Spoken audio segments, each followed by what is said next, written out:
ఓం నమ శివాయ.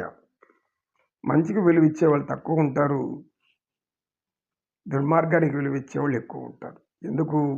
దుర్మార్గుడు పక్కన చేరి పొగుడుతూ ఉంటే, నీవు ఇంద్రుడవు, నీవు చంద్రుడవు, నీవు భూపతివి, నీవు రాజాదిరాజవు, సార్వభౌముడవు అని అంటూ ఉంటే, ఎక్కడికో ఎదిగిపోతుంది. ఆ గుండె లోపల ఆనందం పెరిగిపోతుంది. ఆనందం పెరిగి ఏమవుతుంది? రాక్షసత్వం వస్తుంది లోపలికి. ఏమి? నా స్థితికి ఇంకొకడు రాకూడదు, నాలాగా ఇంకొకడు ఉండకూడదు, నేనే ఏదైనా చెయ్యాలి అని తత్వానికి వెళ్ళిపోతారు. తమోగుణం స్వభావం. కనుక ఈ గుణత్రయం అనేది మానవుల్ని ఇలా ఆడిస్తూ ఉంటుంది, బొమ్మలాటగా భగవంతుడు ఆడించినట్లుగా. ఈ బొమ్మలాటలో అందరూ కూడా మట్టి బొమ్మలే. పుట్టింది పురిటిలోన, పోయేది మట్టిలోన, ఏ ఇల్లు నీది కాదమ్మా, ఓ మట్టి బొమ్మ నీ ఇల్లు తెలుసుకోవమ్మా. పుట్టింది పురిటిలోన, పోయేది మట్టిలోన, ఈ ఇల్లు నీది కాదమ్మా, ఓ మట్టి బొమ్మ నీ ఇల్లు వెతుక్కోవమ్మా. ఎవరో గొప్పగా అద్భుతంగా రాశారు, అద్భుతంగా పాడారు. ఏదో వారి పాట మనం చెప్పుకున్నాం, మన్నించాలి. ఎందుకంటే సందర్భం వచ్చినప్పుడు కొన్ని మనం ప్రయోగించాల్సి వస్తుంది, వాళ్ళ అనుమతి కోరాల్సి వస్తుంది కూడా. గొప్పగా రాశారు. అయితే పురిట్లో పుట్టాము, పుట్టేటప్పుడు అందరూ పురిట్లోనే పుడతారు. కోటీశ్వరుడైనా పురిట్లోనే పుడతాడు, అతి పేదవాడైనా పురిట్లోనే పుడతాడు. అంటే ఏమి? దాని పురుడు అంటాం. పురుడు అంటే ఏమి? పుట్టే సమయం. ఆ పుట్టే సమయం అందరికీ ఒకటి. ఏ వైద్యుడితో కోటీశ్వరుడిని బయటికి తీసుకొస్తాడో అదే వైద్యుడు పేదవాడి యొక్క బిడ్డను కూడా బయటికి తీసుకొస్తాడు. అంటే ఆ పురిటిలో పుట్టేటప్పుడు అందరూ సమానమే. అయితే అది పెరుగుతూ ఉండే ఎన్నో తేడాలు పెట్టుకుంటారు. అందుకని వైరాగ్యాన్ని తెలపడానికి నువ్వు పురిటిలో పెట్టినావు, మట్టిలోకి పోతావు. ఎవరైనా అక్కడికి పోవాల్సిందే. మట్టికో, నిప్పుకో, నీరుకో, వాయువుకో, గాలికో, దేనికో నేను వెళ్ళిపోవాల్సిందే. పంచభూతాల్లో నీ పంచప్రాణాలు కలవాల్సిందే. కనుక ఈ పురిటిలో పుట్టావు, మట్టిలో పోతావు. నువ్వు మట్టి బొమ్మ.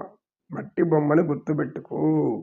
నేను అహంకారిని కాదు, నేను దుష్టుని కాదు, నేను వికారమైన స్వభావం లేదు, నాలో రాక్షసత్వం లేదు, నాలో దయ ఉంది, జాలి ఉంది, ప్రేమ ఉంది, కరుణ ఉంది, అందరినీ ఆదరించే శక్తి నాకుంది. భగవంతుడు ఇచ్చిన దాంట్లో అందరికీ నేను కాస్త సహాయం చేస్తాను, ఇస్తాను, పెడతాను. ఎందుకు? నేను గొప్పవాడైతే సహాయం చేస్తాను, పేదవాడైతే అడుక్కుంటాను అనేటువంటి ఆలోచన అందరిలో వస్తూ ఉంటే అప్పుడు ఆ మట్టి బొమ్మకు ప్రాణం వస్తుంది. లేదు, ఈ గుణాలన్నీ విడిచిపెట్టి ఇష్టారీతిలో వెళ్ళిపోతే అది ప్రాణం లేని మట్టి బొమ్మతో సమానమే అనేటువంటి ఒక ఆధ్యాత్మికమైనటువంటి రూపాన్ని కల్పించారు ఈ పాట రాసినటువంటి ఒక గొప్ప మహాకవి. అంటే మట్టి బొమ్మ ఎప్పుడవుతావు? అజ్ఞానంలో ఉన్నప్పుడు.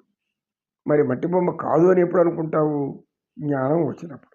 జ్ఞానం వచ్చినప్పుడు ఈ మట్టి బొమ్మ కోసం నేను ఎందుకు ఇన్ని చేసుకోవాలి? అందరితో మంచిగా ఉంటాను, అందరితో స్నేహంగా ఉంటాను, అందరికి సహాయం చేస్తూ ఉంటాను, అందరి పట్ల జాలి, దయ చూపిస్తూ ఉంటాను. ఎవరైతే దయ, జాలి, కరుణ, ప్రేమ ఇవనేటివి గుణాలను అలవర్చుకుంటారో వాళ్ళు నిజమైనటువంటి మనిషి.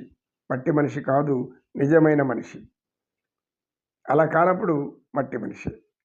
మట్టి మనిషి అయినా ఏ మనిషి అయినా ఇక్కడ ఉండడం లేదు, ఈ భూమి మీద ఉండలేము. ఎందుకు? మట్టిలోంచి పుట్టే మట్టిలోనే కలిసిపోవాలి. మరి పరమేశ్వరుడైన పరతత్వ స్వరూపుడైనటువంటి పరమాత్మని తెలుసుకోకపోతే మనం మట్టి బొమ్మలమే, మట్టి బుర్రలమే. తెలుసుకున్నప్పుడు మాత్రమే మనం భగవంతుని యొక్క దాసులం. దాస్యం చేయాల్సింది భగవంతుడికి. దాస్య వృత్తి అని చెయ్యాలి.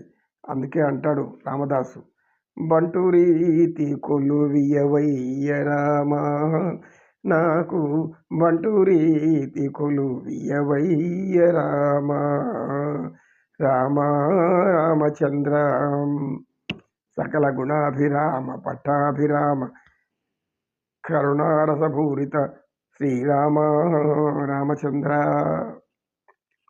శ్రీకృష్ణం వందే జగద్గురుం.